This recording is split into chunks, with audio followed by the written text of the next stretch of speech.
Part 2. Here that we make.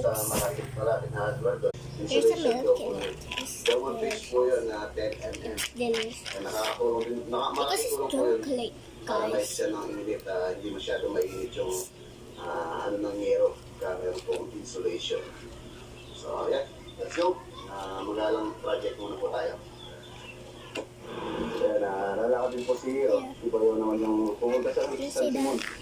Yung binili nating paper apple. Unahin ko na itong meron. Siguro ito, compress ko na rin yung para ma-order ko na. Sige, meron na kami bagong masal, no? It's delicious. It's delicious and sweet.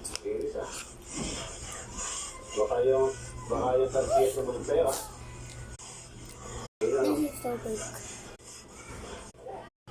Ayan yung ating mga